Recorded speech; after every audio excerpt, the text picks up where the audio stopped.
And I will just get this quickly started. This is part of a series that we're having in the School of Education around AI and education and society. And we've got some workshops and we've got some speakers. And as part of that, I reached out to Dr. Sharon Zumbrunn because I've had lots of conversations about AI and education, and they almost always end up in a discussion about cheating. And from there, they end up in a discussion about, well, what can we do pedagogically in terms of assessment? How can we prevent students from cheating? And that's fine. Those are important conversations. But I thought we also ought to maybe be thinking about why students would want to cheat. And that led me to some thinking about, well, that's probably something to do with student motivation. And hey, we have an expert on student motivation in the School of Education, and her name is Dr. Sharon Zumbrunn. So I asked Dr. Zumbrunn to kind of give us a little presentation and facilitate a discussion tonight about the psychology of student motivation in the age of AI. And Dr. Zumbrunn, I will turn the floor over to you, and I will be monitoring the chat. So if folks have questions, they could put it there. But Dr. Z, it's your floor. Sounds good. Thanks, John. Appreciate that. And thanks for being here, everybody. Let me actually just share my screen.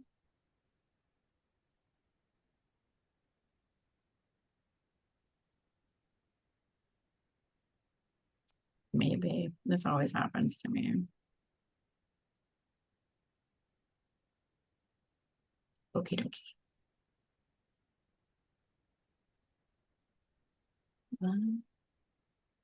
All right.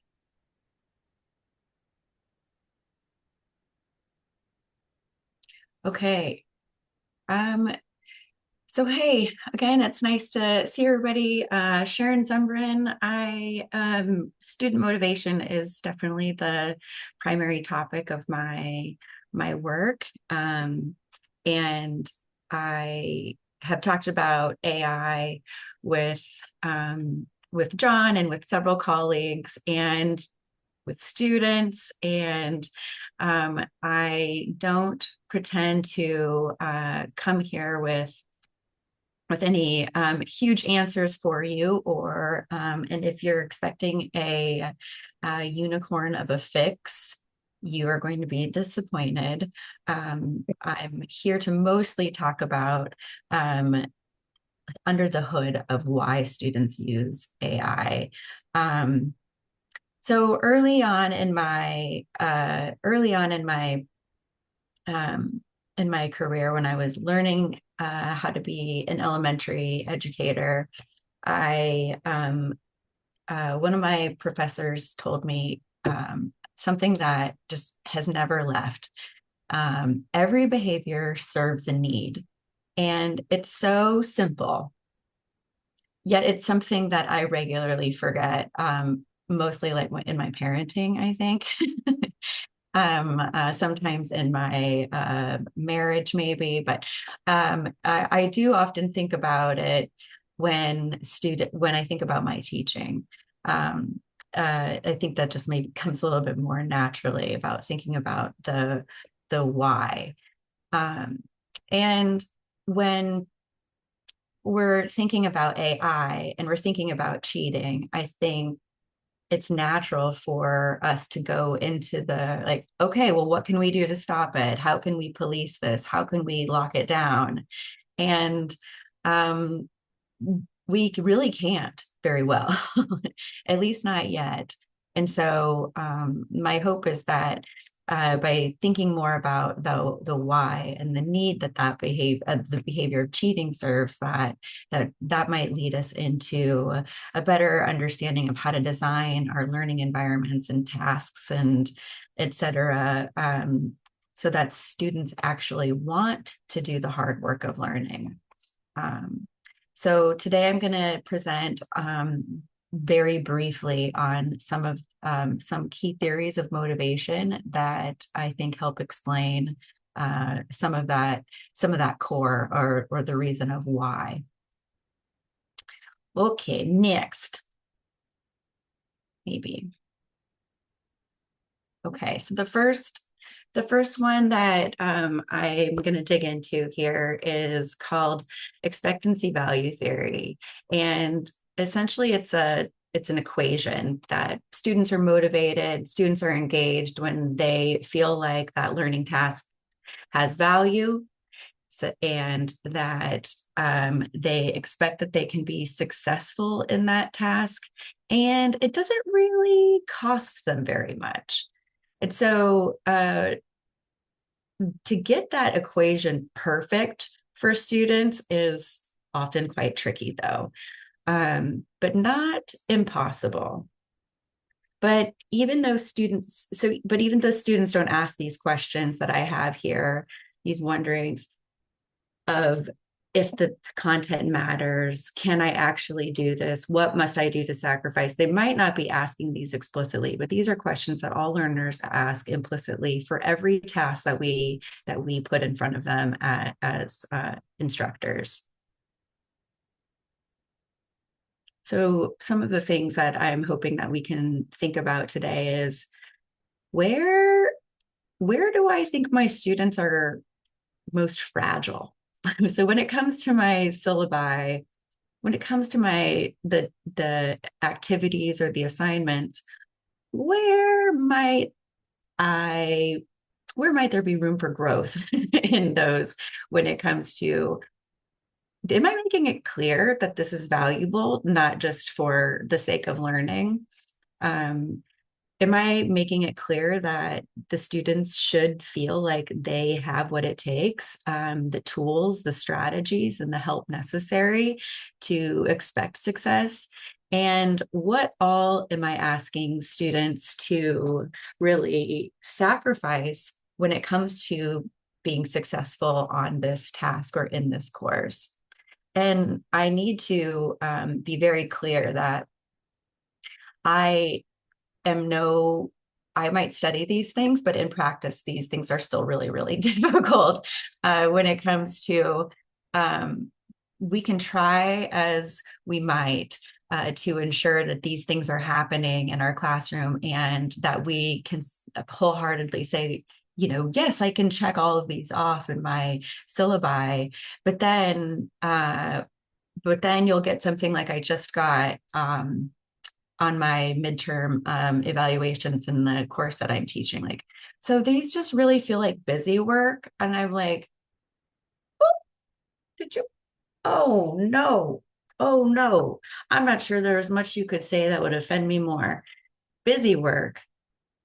So I so I held my tongue as much as I could, but I did end up saying, I would never, ever, ever give you busy work, not only because I care about your learning, because I care about my time. And you can ask, no faculty member ever has said, you know what, I love grading, especially grading things that don't matter. So what it matters is that we're not making this clear. In this example, I have not made it clear, even though I had to think really long and hard, like how have I not made this very clear for students? And that practice takes quite a bit of humility, reflection, and change often, even if you as the instructor thought it was kind of great and didn't really need change.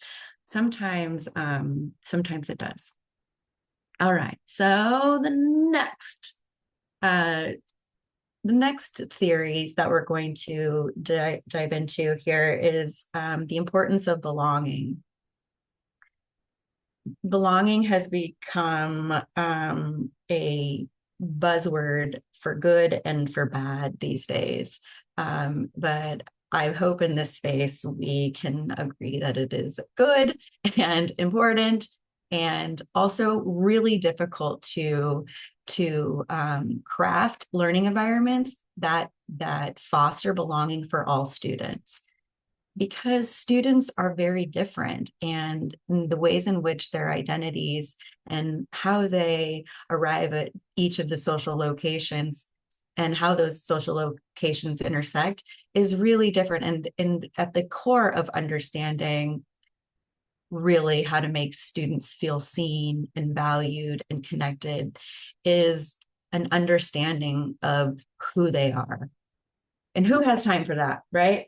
Who has time for getting to know their students on a personal level. And I'm looking at you, Ellen. I'm sure that you have like classes of like 50 or more, or those survey classes where you have just a tremendous number of students. And it's not a matter of really being able to understand at the core who are each of your students holistically. But there are ways to help students feel more connected by simple language shifts in our syllabi, by being by I think that humility transfers over to belonging as well. When as instructors we show that um, show that we're willing to be human, and that invites a level of um, humanness from all of the people in the classroom, and um, um, but I will say that understanding the way to take the way to if there's a way to really understand who your students are, and even checking in with students, I think there are small things that really can provide an opening for students to feel seen in the classroom.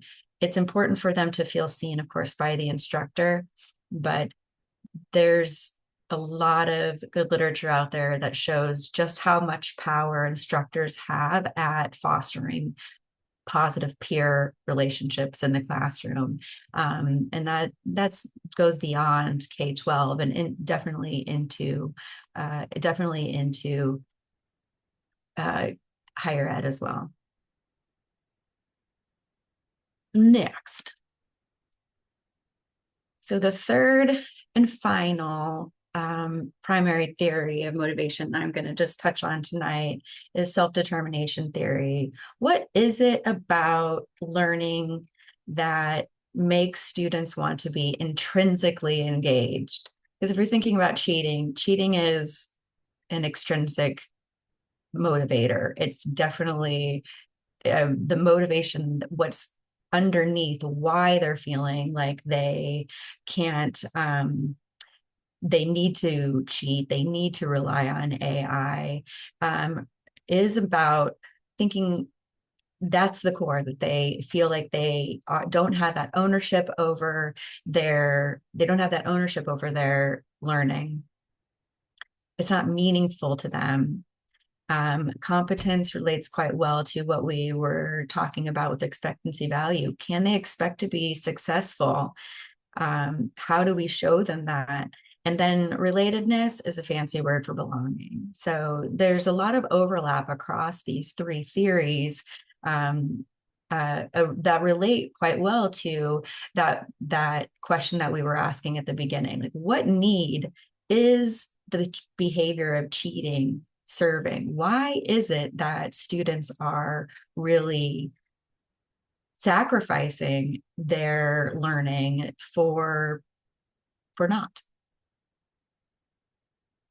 So the last few bits here some are thinking about these theories and some of the research behind these theories that show what we can do as instructors to more to bolster value, relevance, belonging, and autonomy.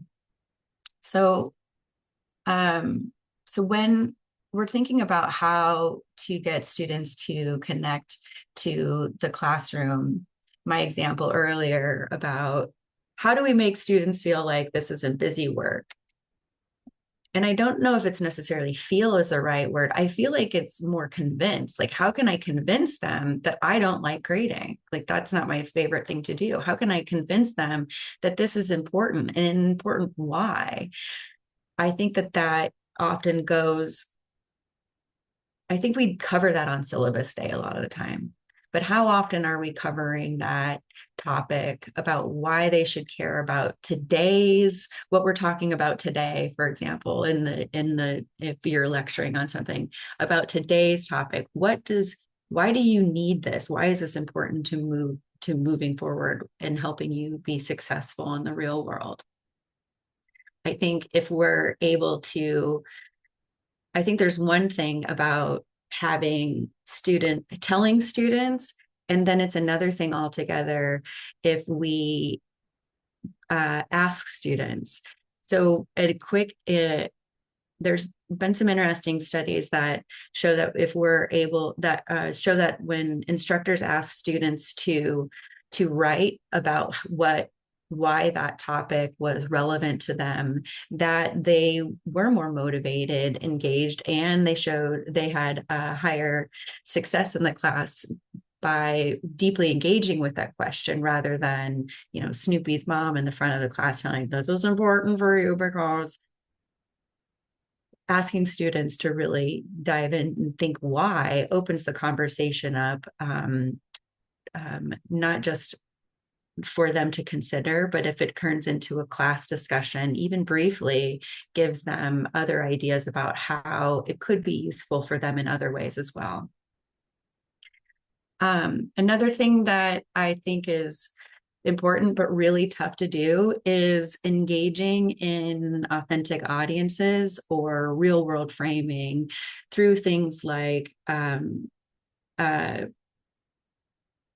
lost the word. What's wrong with me? What is it? When students service learning. So when students are engaged in real community problems, serving communities, serving where they see the purpose, it's baked in. It's baked into the project, it's baked into the learning. That makes it much more authentic for students.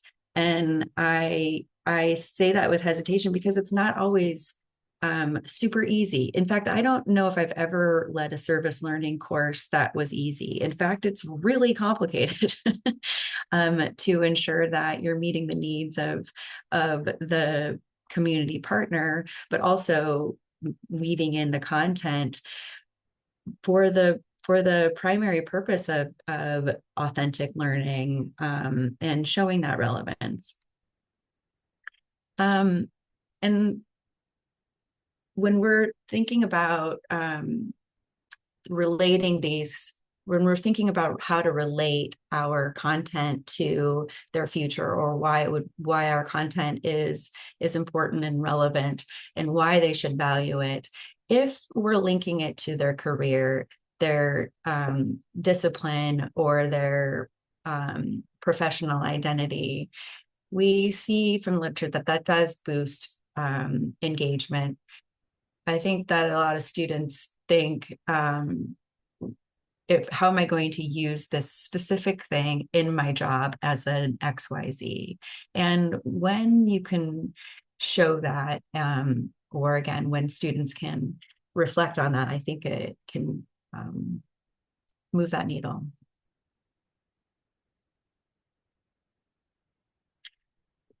Boosting confidence and reducing cost. I think the cost here is the trickiest one because learning is hard, and things that are hard take a lot of time. And I think when it comes to AI use and understanding it, how you've got to do such a stand-up job of convincing students that what they are learning is just so dang valuable and important and relevant, and that they can be successful, but also that you've got to make it worth it to students. So what is it that makes our activities, what makes the difficult lift of learning worth it? And I think that that's the hardest one.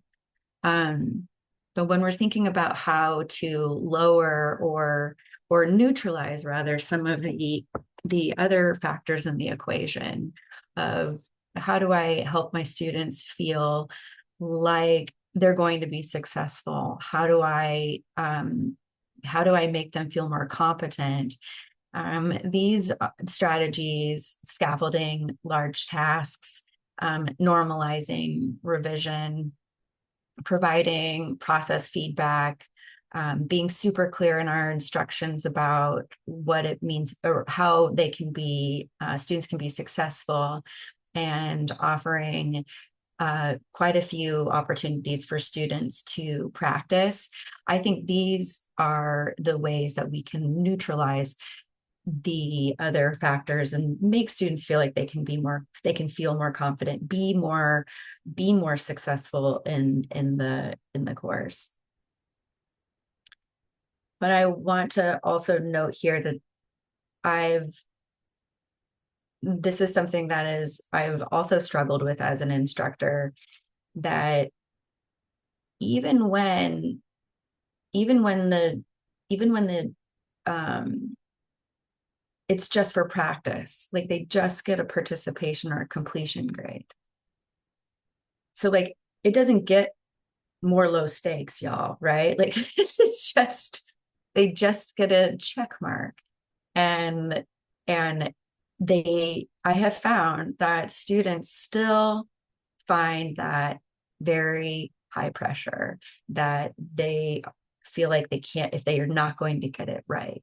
And so AI is coming at a really tough time, I think, with how students have with how perfectionism has really been baked into learning environments, and the expectation for, even implicit expectation for perfection, whether that come from instructors or parents or both or society.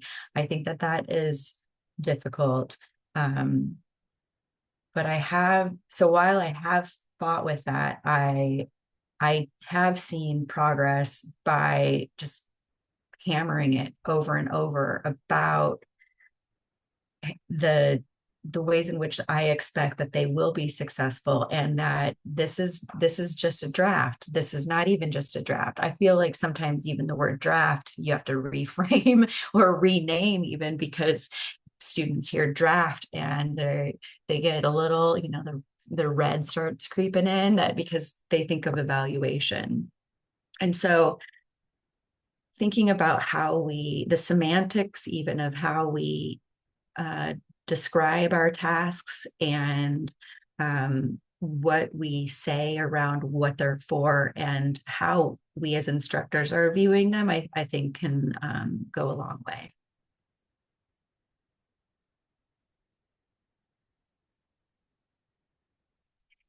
And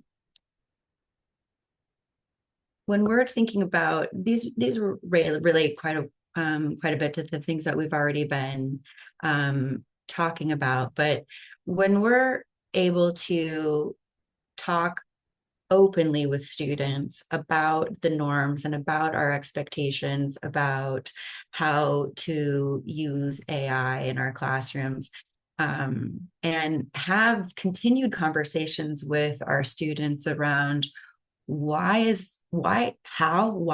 can AI be useful for this class and in this environment, and setting guardrails around that with our expectations. I think in my experience that has helped students on the ends of the extremes. I ask students say like, I'm never using AI because it's cheating. And like, okay, well, there's something we should probably talk about there. That's not exactly right. And on the other end, like they're using it, and they don't understand the ways in which the improper and often unethical ways that they're using it as problematic. And so really helping both those conversations and discussions with students help build that learning community norms around what is expected. Um, um, I'll also say just around that I ask students to turn in a form with every single assignment that they submit, an AI form, and it gives them a list. And I'm happy to pull it up and show you all, and share it. I definitely didn't create it, but it having students say exactly how they used AI with every single assignment as an instructor, it's been really helpful because I've been able, because it really has shown students they are actually pretty honest. They're like, oh, I gave them all my ideas and then it just wrote it for me. I'm like, okay, let's just talk about that for a minute. But having those conversations are not easy with individual students, of course, but I also went into them very carefully with an understanding at trying to communicate to the students, you're not in trouble. We're all just learning here. And moving forward, that's not okay. We can't do this moving forward. Because often it is when students are on when I think a lot of times some students on this side of the spectrum of using it inappropriately don't always understand how to use it appropriately. And I think a lot of faculty don't necessarily understand how to guide students in using it appropriately. And VCU has conveniently left it up to instructors to make sure that students know what is expected and allowed in each individual course. So that gets tricky. Um,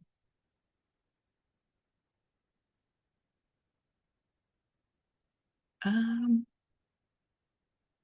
the the the choice when we're thinking about incorporating choice, I think a lot of instructors think, okay, well, there's a structured choice of is it really something that students are interested in? Is it something that they is it more of a choice in the assignment, or is it something that they're able to pursue because it's meaningful to them? When we're able to change the choice from surface level choices as a like due dates, or do you want to show me in a presentation or a poster, et cetera? Those are choices. Those don't matter zero.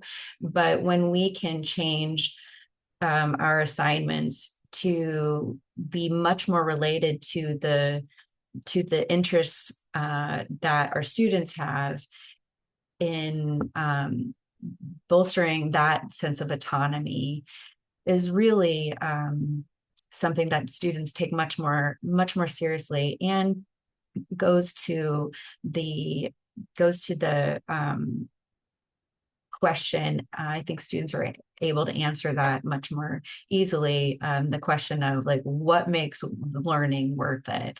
Well, when it's theirs, it makes learning worth it. So just a few things here to end that are kind of wrap ups.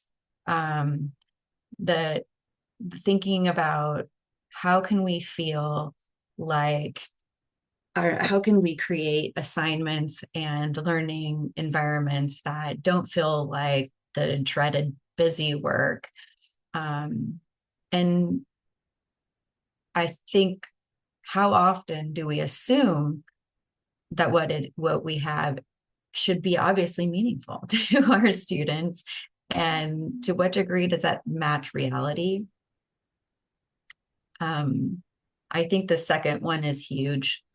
I think when students feel scared about their competence, when they don't feel like what they know or what they can produce is good enough, that is a huge indicate or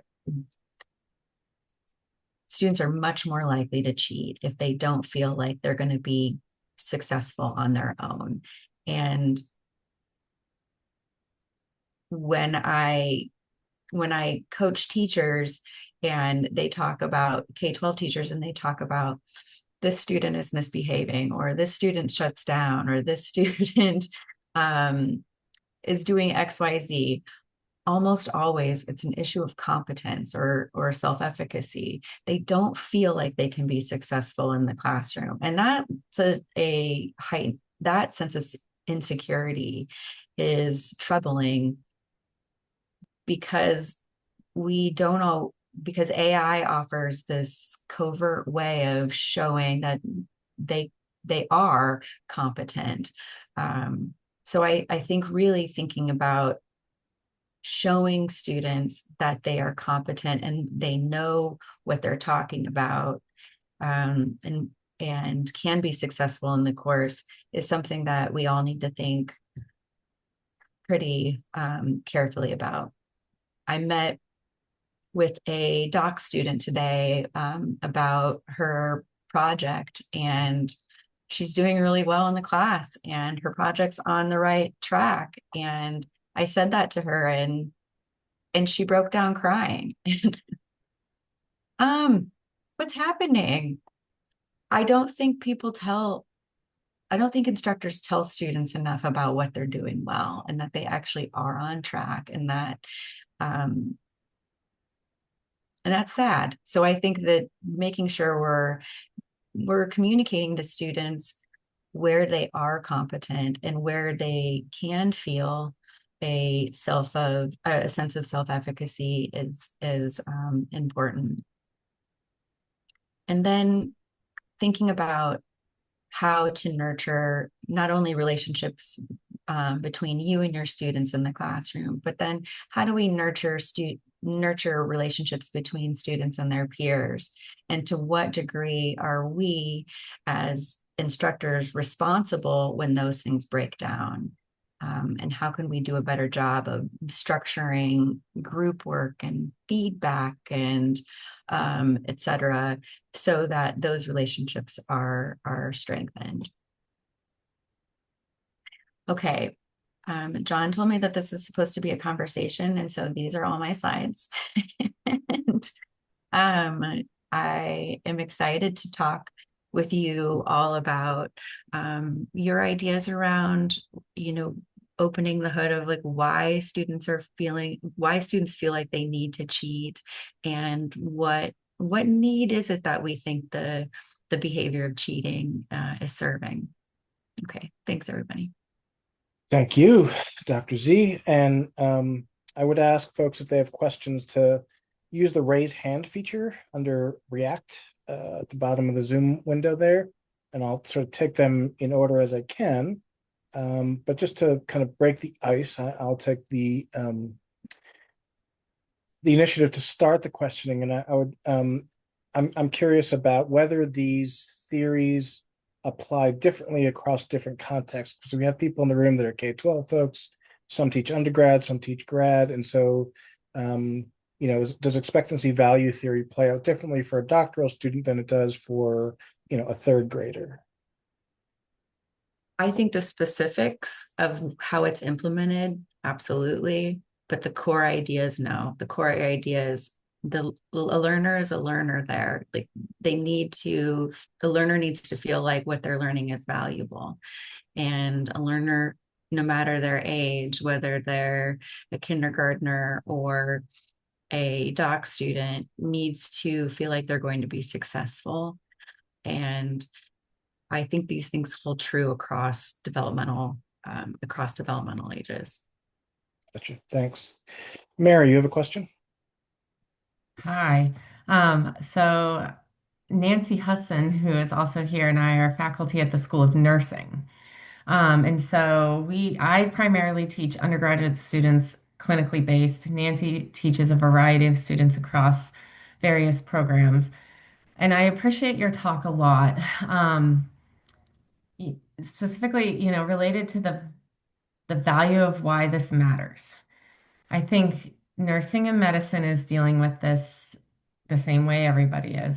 And That's terrifying, oh, by the way. well, no, so this is what I'm thinking while you're talking. And Nancy's knows, I bet you can read my mind what I'm gonna say, Nancy, is that how much clearer can we be? You need to know this because when the patient crumps in front of you, you do not have the ability to sign on to ChatGPT and ask it questions and do whatever. I just had this conversation with a senior level student who's about to graduate in May yesterday in the hospital and just blank stare. Mhm. And I don't know. So it does feel a little disheartening Yeah. because I'm not sure this generation is getting how important it is to really know the content. And I think we're struggling with this across the board. And I don't know how else we say it to them. It's not really a question, just and okay, sorry, this is bedtime for my 5-year-old, and he goes like wild. So if you hear anything, I promise it's all safe. It's just regular 5-year-old boy. But I don't know. Do you have any suggestions of like how you would phrase it differently or? I don't even know if it's about phrasing it differently, but opening the conversation, like, but maybe opening it as a conversation with the students about what are taking it away from a personal level to a hypothetical level.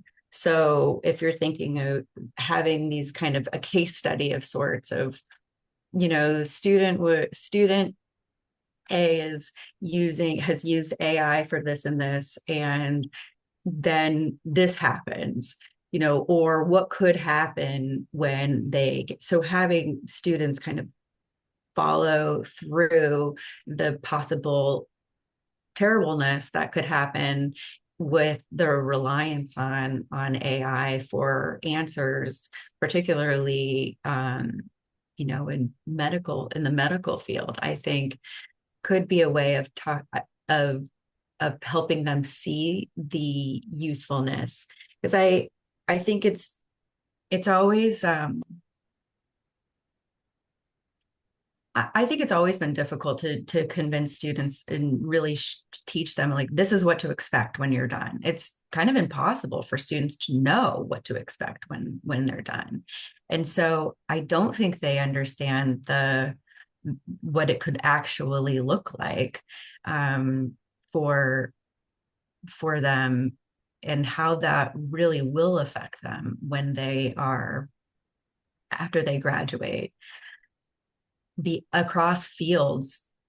I've seen some research that showed that students were using AI because it's really how they see college. Like college is just a way to get me to do this to this other job. But then what is that job? What does that job look like? And how are you going to be successful at that job? I think those are real important conversations that to have with students. 'Cause I don't think it's about really teaching them like you have to know this. I think it's really the flipping it so that they come up with the answers can be more meaningful, but certainly not a fail safe, which is terrifying. And Yeah. like for my future nurse or doctor, by the way. I will say I don't have the reference on me, so I can't quote what paper it was, but I did read a recent paper, and it was on medical students using AI, and their conclusion was that what they're finding, and I bet you'd see this across the board, no matter the discipline, is that high performing people using AI just get better and better. It's the lower performing people who are using it, and they're getting lower and lower, and that's totally what we're seeing. So I think what you were talking about, responsible use of AI. Mhm. Sorry, my wild child is running through here. I love it. The responsible use of AI, teaching them that is a huge part of things. So thank Right. Yeah. Right. Yeah. Thanks for that. Um, Phoenicia, you're I'm up just going to next. dovetail, if I Oh, can, sorry. Yeah, really, Phoenicia. Mary, Hold just on. because of the conversation. So, one of the goals we're really trying to do is to now incorporate an informatics course into the nursing curriculum, in which we will be talking about responsible use, having them try ChatGPT and compare. Like, what is your output from this, and this, and why would we Mhm. not use that Mhm. in a clinical situation? Mhm.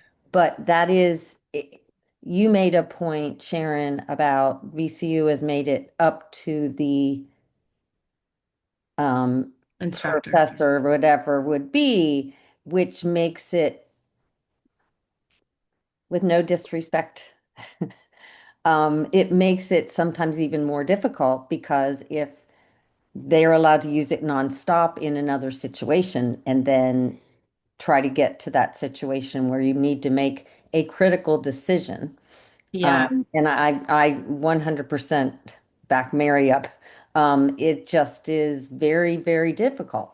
So anyway, sorry, didn't mean No, to chime I in. I don't. just figured I would dovetail. Thanks. I don't disagree with that. I think it really is important to have these conversations and normalize what is okay and what's not okay. And this is the first semester that I've implemented this transparency form, and I'm happy to share it. And it's not, I adapted some using materials by a couple colleagues, but having very explicitly how they can use and how they cannot use this, and noting like just because it's okay in this other class, it's not necessarily okay. So saying that to my students, but then having at the beginning of the semester, and I'm talking about a class with doc students with for myself right now, asking them like, okay, well, if you like talk with your peers, which one of these would you, if you checked, should you maybe expect a conversation with Sharon? And it was an interesting thing to ask them because the answers were all over the place. And it gave me an opportunity to have continued conversation about this is okay, but with this, or this is not okay. And I think that has helped students really understand what is okay. And them filling this out with every single assignment is a big ask, but it's also been helpful. It's not a long form. They really just say like, what's the assignment and how did they use it? Submit. That's it. But it has helped me to be much more intentional and as an instructor to understand, like, able to advise them on what to do and what not to do. You, Phoenicia, I appreciate your patience. You're up next. Of course. Thank you. And thank you for doing this, Dr. Z. One interesting thing when you brought up cheating and confidence, I thought of one of my third grade students who it was kind of heartbreaking because we were just having a fun activity where it was like, tell me about yourself, beginning of the semester or beginning of the school year, and genuinely just wanting to know more about them and like how to like, tap into them, their identities. And she came up to me and she's like, I just want to know what to say so I can have a good grade. Mm-hmm. And it's a third grader who's asking me, how can I get a good grade? And the reason why I thought about, like, when you said cheating and confidence, it made me think back to that and how there's this aspect of like not wanting to make mistakes. And even that idea is being instilled within the little littles. And Mm-hmm. so part of me is wondering, how do we instill this aspect of it's okay to make mistakes? Because I feel like that's, if anything, why individuals are leaning more on, generative AI in order to just generate this like information that should be rote knowledge, that should just be retained in our heads. But at the same time, they're scared to make the mistakes because we have this aspect of like, if you make a mistake, you're going to get a bad grade, and that's going to keep you from certain opportunities or, certain experiences. Yeah, yeah.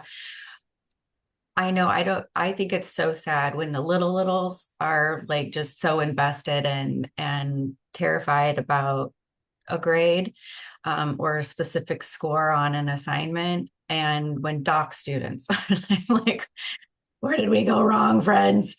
I think we went real wrong all along the way. And so, but to your question, what can we do now? I think, again, having the humility of and being vulnerable enough to show when you're wrong and when you don't know.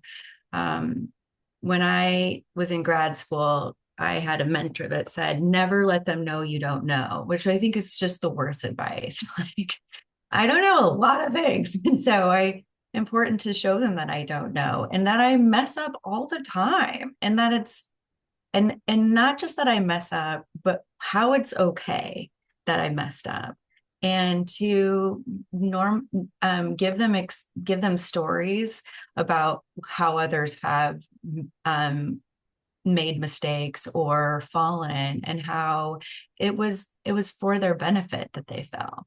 And so I think even using hypotheticals, I remember when I myself was a third grade teacher, I would make those hypotheticals up and pretend they were real students all the time with my I think we could do that in our thought classes. Like, this has happened with a former student. It might not have ever happened, but now you can use it as an example, to show that it's okay to fail, and how that can really lead to better learning, and how it can be useful for them and not as scary. Thank you. Mandy.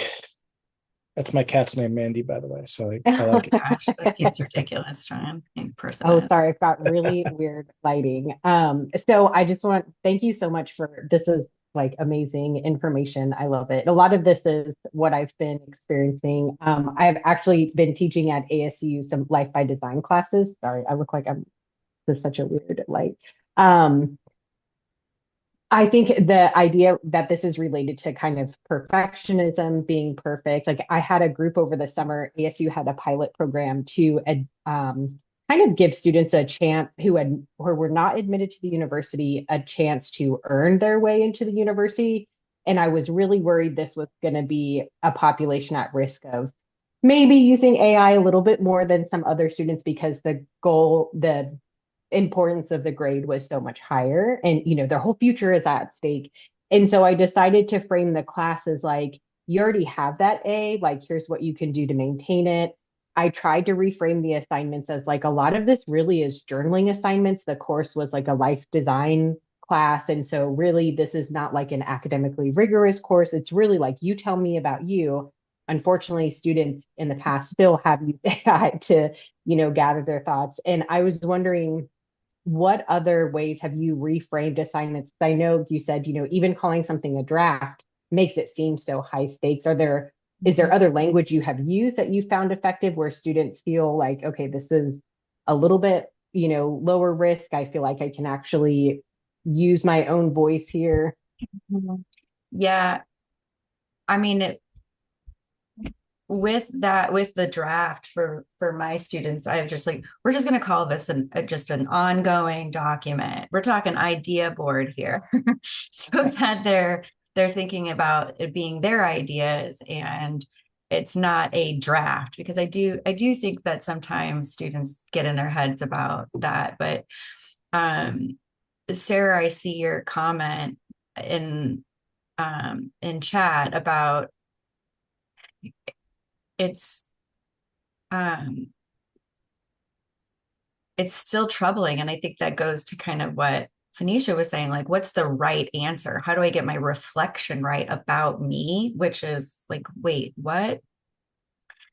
I think trying to instill in students, which takes more than syllabus day. It's an ongoing conversation with students, not only about understanding AI and how to use AI and how to not use AI, but an ongoing conversation about the value of what your assignment is over time. And even then, there's still going to be some of those components that you can't control. To Ellen's point, like, okay, well, this week's crazy and I don't want to fall behind, so maybe I'll just use AI this week and not, and then that way I won't get necessarily I won't get behind, and it can't hurt if I just do it this one time. That's where I think the ongoing conversations need to that's where the importance of the ongoing conversations come in, because there could be, I've caught students cheating on an assignment that was extra credit, no less, but truly the only thing was to develop their network, to interview um to interview people, to expand their network. And they used AI to create the interviews, the transcripts. And I'm like, you made up a person? Okay. I don't know where I don't know how to come back from some of this stuff. Like, I don't know how to make that assignment more clear. I don't think it's a matter of always doing that, though. I think the ongoing conversations with students and assuming that, I think rather than assuming that students are using AI or not using AI, we need to be more um, we need to be more reflective about the assumptions that we're making about our assignments and our language in the classroom, and like what we're communicating to students on a regular basis through those ongoing discussions, and the semantics that we use, I think. Not an easy. If I could maybe put this Please. all in under a bow, I think we are now roughly 2 decades into the standards and accountability movement in K-12 education. And so the students we're seeing as undergrads now are some of the earlier cohorts of students who've been through an entire K-12 experience where they are flooded with state assessments and SOLs here in Virginia, and college acceptance has become more competitive. And so these students that we see now in college and even in grad school have been in education their whole lives in a system driven by standards and accountability. And so to Sarah's point and to Phoenicia's point, like, they are desperate to get it right, to do the best, to get the highest score, to get into the best college. And that's just creating all the wrong incentives. And I have a friend and colleague named Gary Steger who he's pretty provocative, and he says to teachers in his presentations, he says, what if school was the best 6 hours of every kid's life, every kid's day, right? And I know that puts a huge burden on teachers, but like if we could reframe our whole system around this idea of what if school was the best 6 hours of every kid's day, that's very different than, what if school was about getting kids to pass their SOLs so that our school gets a good score. Mm-hmm. Now that's a big question, obviously a big policy issue, but I say this mostly to sort of take some of the edge off us, to say, like, it's not necessarily us. It's not that we're not working hard enough. It's not that we're not trying to motivate our students. It's not even the students, and it's not lazy students. It's the system that's bad. Absolutely. And you put good people in a bad system, the system wins every time. So we're kind of fighting uphill on this. But again, still worth having conversations and figure out how we can motivate students so that they can not try and find the kind of shortcuts that AI provides. I think that's such an important point, John. I'm so thankful that you brought it up. And I think it is the air that students have breathed for a long, long time. And how creating schools that are the best 6 hours of kids' life, I think, is, many of our goal. And I would love to see it in my lifetime, and I'm not going to hold my breath. But I'll also say, while we're working on that, there is some power, I think, in our hands when they get to us. How can I make this, the best few hours of their learning this week? How can we make this actually authentic learning, that they want to come to class, they want to learn this, and they want to fight the urge? Because I do think it is fighting an urge, because it is so accessible. So it's fighting the urge to really do that hard work of learning. And I think we do have some power there, but it is it's trying to take that away from them, but it's been baked in for so many years. Like, it doesn't have to be that way. And that's hard. Momentum is a thing, right? We've got a lot of room to make up. Yeah. I see your post there, Sarah. That's great to hear. I hope more kids are saying that. Whenever I have conversations about how we rank and sort schools and like decide what people say, how do I know if it's a good school? My answer is always, does your kid wake up excited to go to school? Yeah. that to me would be the metric we should use for whether we have good schools or not. Yeah, agree. Anyway, so we're right at 7, and I promised it's trivia night, so I promised my son I would take him out for trivia. That's his motivation. He loves that. But I want to thank you all for coming, and especially thank you very much, Sharon. This is exactly what I had hoped, and we have a great recording that we can share with folks. But I do hope we also have kind of a continuing conversation about this, because I am frankly a little tired of having conversations about writing exams in blue books instead of trying to figure out how we can really motivate students to want to do the work without the shortcuts. And I honestly don't think it's a either or. It's probably Right. both and. It's probably, yes, agreed. Yeah. Yeah. Thank you so much, y'all. Take care. Thank you all and have a good night. Good night.